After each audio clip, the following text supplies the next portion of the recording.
Yeah, thank you for the invitation. And as Frank already mentioned, this is the educational series on applied ontology. So it is brief, 25, 30 minutes. I will give more of an overview of the competency questions and the different subtopics of it, such as competency question authoring, doing it manually, automatically, the quality and how all of this came about, as well as discussion if you have enough time, and a list of possible topics for further research, because there's actually much more to competency questions than initially meets the eye. So competency questions in ontology and development, ontology engineering, there are the easy ones, or the ones that look easy, such as a question, concrete questions as from this. The first one is from the DEMA-care ontology. What is assessed in the walking task, or what level of expertise is required to use TechShop? They are expected to be able to be answered by an ontology. There are also other ones that look more like templated ones, like the other ones even, is this animal a herbivore? But it is actually expected that those elements there that are in the brackets will be templated out into subclasses of animals. So basically it gives an assumption of more of what should be in the ontology, not just a class animal, but there should be subclasses of animal like elephants and lions and mice and impalas, etc. So overall, as a general notion of competency questions, they are intended to describe and demarcate the scope and requirements at least. And they also used for queries for obtaining information from the ontology, not only the information from the ontology itself to test whether it's actually a good ontology or it contains the content, but also to interrogate an ontology to see, can we reuse this ontology, for instance, in your own ontology development? And also can be used in validation of ontologies, and overall the serving purposes like knowledge acquisition, knowledge organization, and validation of ontologies. There are more to that, as we will see when we go along.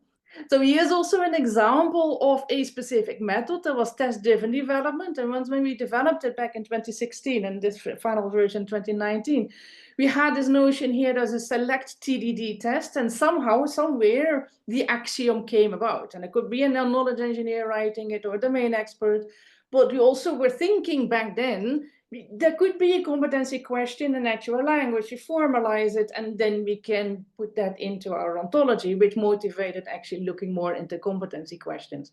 So naively, we were thinking, well, look, we have this question again. You can formalize it, as you see here, for instance, assessed in the walking task, and it could be anything assessed in the walking task. So you see the top concept on the left-hand side. And then something like this could be tested with your ontology. Again, the competency question is from DEMA-care, but if you then look specifically at DEMA-care, if you ask for this from the ontology will not give you an answer. What turned out to be the case, that the way how they had formalized it is completely different, and a completely different vocabulary, such as a walking task and measure data. What we could do in this case, because there's already existing questions and existing ontology, you could use it for validation, for ontology validation. And then you have a notion of formalizing the competency question not into an axiom, but for instance, into SPARQL query, which in a way is also formalization, although not the initial ones that you might have thought of for that. Which brings us to basically a whole list of questions that were actually embedded in these tiny examples. The first question is, okay, who has actually to write those competency questions? Is that a knowledge engineer or domain expert? What about assistance in authoring those questions? How should we translate them into OWL or SPARQL to OWL, or maybe another formalization language for that? That also gives a way to, as we will see later, to this notion of what are actually good questions for ontology development. But if we then ask what are good ones, we need to know what are then the bad ones and the wrong ones, and why would they not be good for ontology development? And you could then ask, okay, but does that hold for all the tasks in ontology development where we want to use competency questions? Which then, generates a question, okay, what actually then is a competency question, before saying whether they're good ones or bad ones. And if you poke a little bit further ontologically, you also can actually wonder on what is really a question for that, for the ontologist or the philosophers. So let's have a look at trying to get to at least some answers of those questions from the previous slide. So the first step that we did was basically looking at manual guidance to help a user to write those competency questions and steer them in the right direction, such that they write competency questions that can be answered by the ontology, or at least that we assume to be the case. We used a bottom-up approach for that. We had a novel data set collected with collaborators, and then we're thinking, well, look, we just look at the generic components or the generalities of the data in the sentences in the data set to create a controlled natural language to see what are the general structures of those competency questions for ontologies. And then we had a proof of concept tool that we tried to implement, and we did. It was working when it was implemented. Still now, if you use Java 8 version rather than higher up. So those patterns, to give an idea of that, we had this data set of 234 type level questions from 5 different ontology, completely in different subject domains. We did a linguistic analysis with chunking. So if you see here, which country do I have to visit to see elephants? South Africa would obviously be one. It basically split it up into entity chunks, EC, and predicate chunks for the verbs. And we did that for all the 234 type level questions. Then we analyzed that to see, okay, which are those patterns that reoccur, that basically the structure of the sentence is the same. And then we harmonized that, looking for singular and plurals and synonyms in the words, to see, okay, can we reduce that to a smaller set of patterns that are presumably characteristic for competency questions. That actually still resulted in 92 default template questions and 40 linguistic variants about that.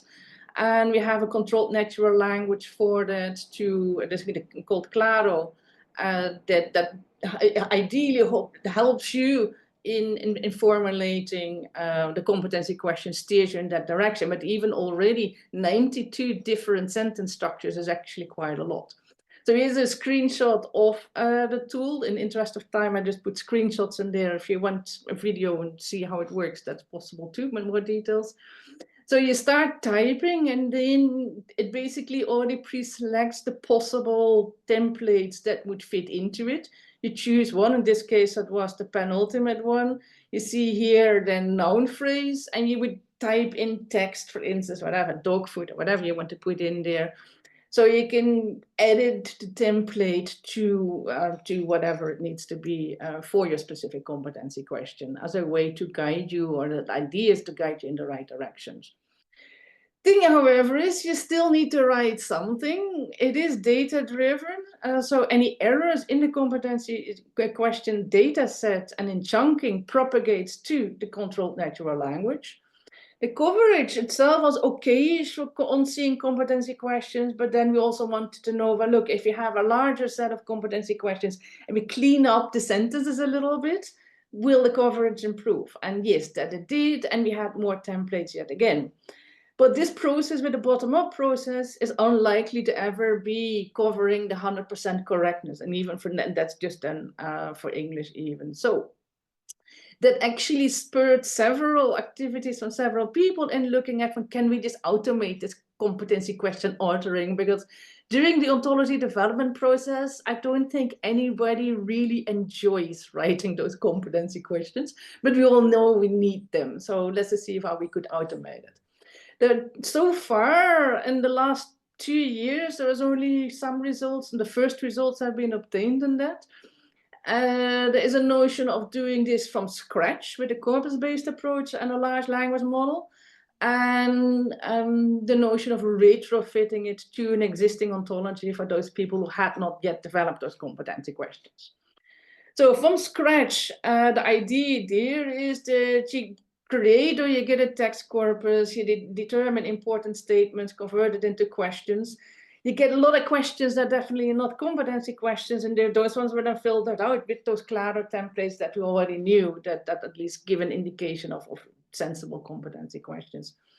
The retrofitting approach thus far that has been taken is to extract those triples from the ontology, use a prompting-based approach with the LLMs, and then also in this case, you're going to have to filter out output that is basically no good output. There are redundancies, questions that are clearly not competency questions for ontologies, in the similar problem that we had with the T5 language model. So, and that brings us then to this notion of, look, if we need to filter questions, that generates questions about competency questions, and also basically it implies a notion of competency quality.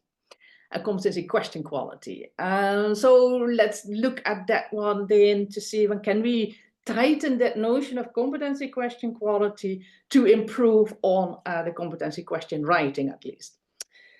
So some considerations first on that notion when we started investigating the competency quality aspects. A question itself may be very easy, such as which plants eat animals, and they can be mapped into a SPARQL query as a small snippet, as you see here, that fits with the African wildlife ontology. It doesn't necessarily have to be this easy, or in some cases it's absolutely not the case. We have another easy question: is the output format of it proprietary? This is also a fairly short, simple question if you compare it to some of the longer sentences in the dataset. But if you look at what the whole query itself is, that needs to be formulated to actually get it out of the software ontology, that is actually far from trivial. So this notion of a question itself and a question complexity, perhaps, of a competency question does not always match nicely with what is actually there in the ontology. And of all of those 234 questions in the original data set, there were only 131 that could be translated into SPARQL OWL. So all the other ones, the remainder, there was something wrong with it. They were basically, you could say, when they were questions, they were untranslatable. And in that sense, perhaps you could argue unusable, but that is also debatable, as we see in a bit. Because if we look at why were they untranslatable, why could we not use those questions even though people made this effort of writing them down? One was the lack of the required vocabulary in the ontology, and we don't know if that was the case, whether that was an intended or an unintended gap in the ontology, or maybe scope drift. At first, you put your scope there, reach your competency questions, you start developing the ontology, and you realize that something there in the competency questions you actually don't need anymore for whatever reason it is. Ambiguity in the questions, that's another recurring issue. The competency question may also be stated against the A box, but most ontologies only have T box axioms in there, and the relevance sort of a mismatch there. And in some cases, a small set of cases, but still, there was an inability to express the query, and that was purely due to language restrictions, that it was just not possible to formulate it in the languages that we have available, computationally, so to speak. That was 6 years ago. We did another revisiting of the competency questions with Zubaida earlier this year. But then we didn't look at translatability and bending over backwards, see if we can find the questions. We were looking at the sentences themselves and assuming that perhaps there would be an ideal ontology there. If there is an ideal ontology there, would it be answerable? Would it be a good question or a bad question, trying to figure out what is competency question quality?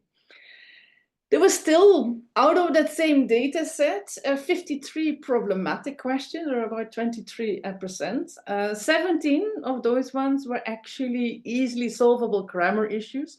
So for those people who write competency questions, please use a spell checker and a grammar checker. That already will improve your competency question quality there. 9 were understandable if a human reads it, But it would be problematic to actually try to automatically formalize it, because if you have a question that states, can I do X, Y, and Z?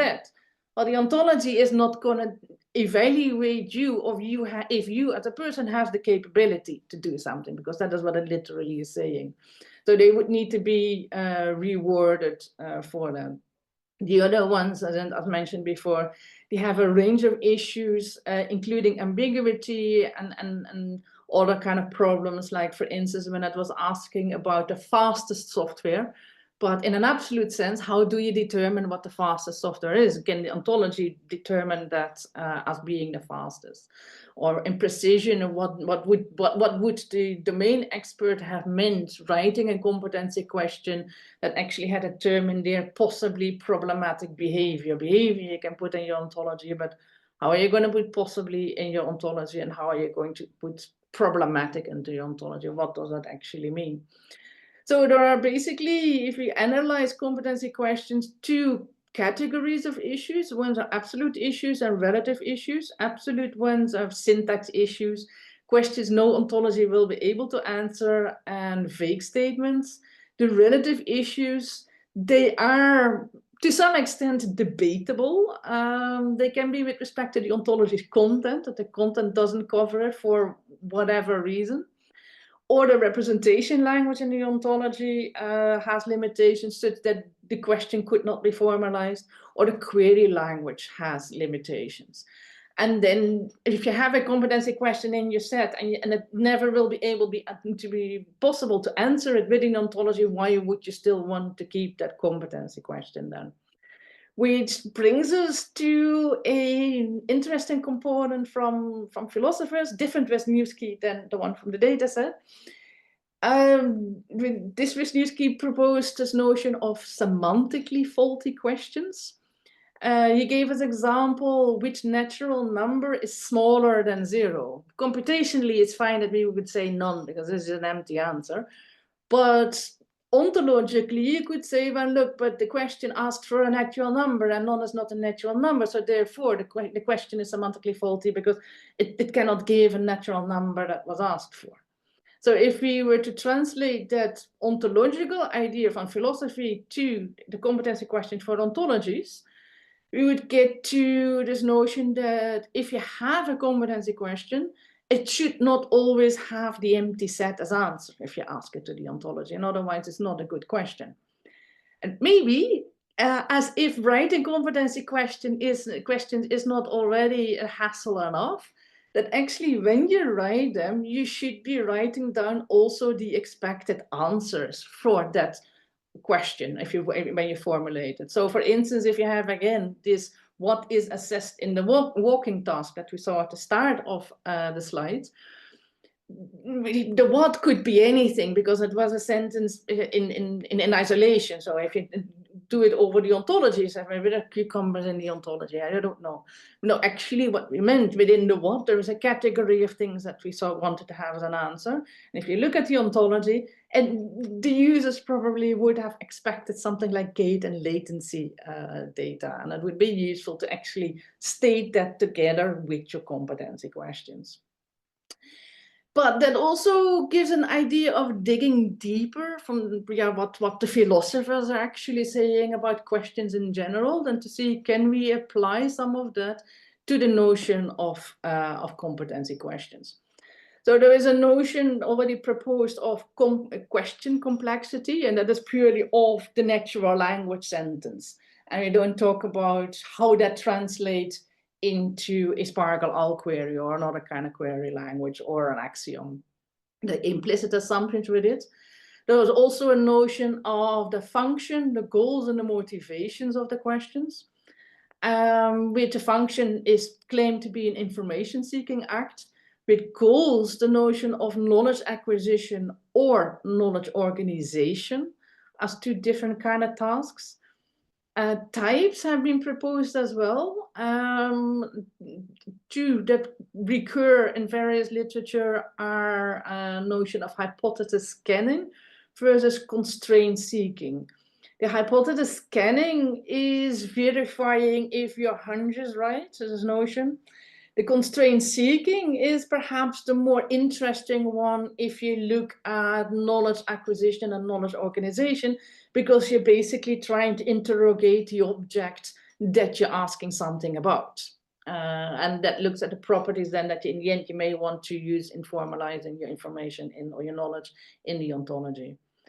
The logicians, in this case was Knut and also Wisniewski, they have also a definition about competency questions, questions in general, and they say that questions are actually just merely a set of declaratives, which links interestingly to answers that in ontology may give. There is one final comment on this theoretical fuzziness that we have been trying to uncover recently, and we don't have a fully good answer to that one yet. If we talk about this notion, okay, when we have an idea of what questions are, and then we're looking at what are competency questions then really.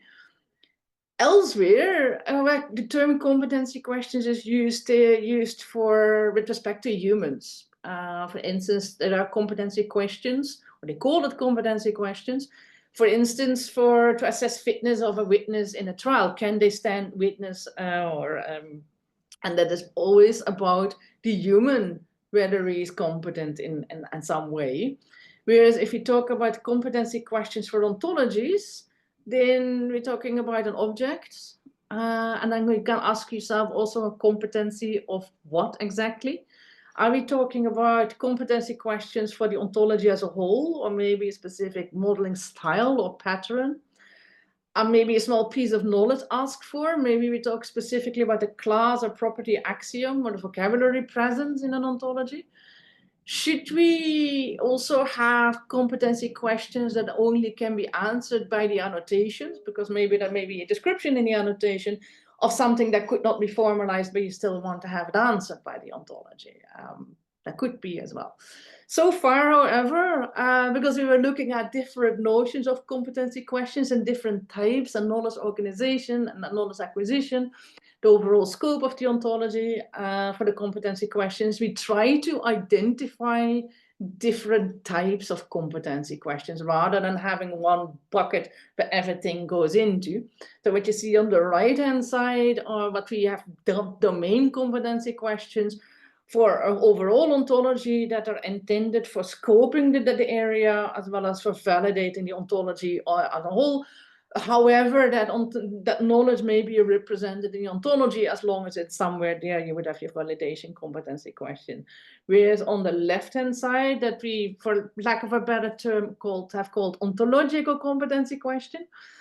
And they are more about the smaller pieces of information in the ontology, such as a foundational competency question, meta property. The relationship ones, they could be either, maybe they're not positioned properly in that hierarchy, and just yet it's a draft hierarchy.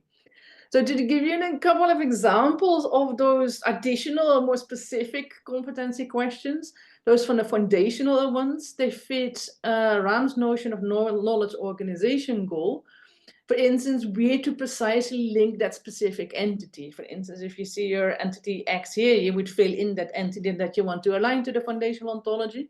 And a question like, is a collection of disjoint self-standing single object, if that X that object is or is not, that actually links, for instance, to Bafo's object aggregate, that it is embedded actually in the question for that, and the description of it. Then the meta property competency questions, they would be asking also of things not specifically for one linked to one foundational ontology or elements that you find in a foundational ontology, but presumably hold across ontologies regardless which ontology you're going to develop. For instance, if you have here the last one, if a human loves, must it also love itself? You basically interrogate the notion of loves. Is that reflexive or is it irreflexive? And finally, as an example, given the time, we have this notion of validation competency questions aligns nicely with the argument that questions are a system of assertions that answer that question, or basically a question is defined by the answers that it gives, which is another can of worms there. And no, I'm getting out of time soon. So the one thing what I will mention here still is that what we're trying to do is uncover more of those issues. So we're trying to develop repositories of competency questions, collecting more to analyze and then possibly either to reuse, but to figure out certain other things about quality of competency questions and get to something more sensible of that. This brings me to a set of basically a list of issues that are still need to be figured out, like automating the competency question generation efforts, making sure that you have good quality, figuring out what is good quality, which we hope to figure out with some of the benchmarking and the data sets as well. The notion, how do we formalize it? Some of it already has been done to SPARQL OWL, still has to be done to OWL, but there are still challenges with that with respect to competency question presuppositions. Prerequisites that need to be satisfied by the ontology in a way, and the notion of modeling styles, because there are different ways of formalizing the same question, and what are you going to propose to the user, basically. There's a whole tabula rasa relatively still about methods and techniques for effective use of competency questions at the various stages in ontology development, philosophical and logical issues, and other things, but to run towards the conclusion. Competency questions themselves are the complex acts with diverse purposes used throughout the ontology engineering lifecycle. Have more about that if you want to know. We're working towards a framework both for understanding and applying competency questions in ontology development. General need is still there for the notion of competency question quality, authoring, assisting, deployment, and use in for competency questions in ontology engineering. There were a lot of references mentioned there, and thank you also to the collaborators on a bunch of the work that I presented here. Was with Agnieszka, Zubaida, David, Jedrik, Mary Jane, and Zola. And here's a shameless plug about the textbook for ontology engineering. The one in the middle is more for people who are not logicians, ontologists. The one on the right is a new book about fiction writing. That's something else completely, but that came out 3 weeks ago. Thank you.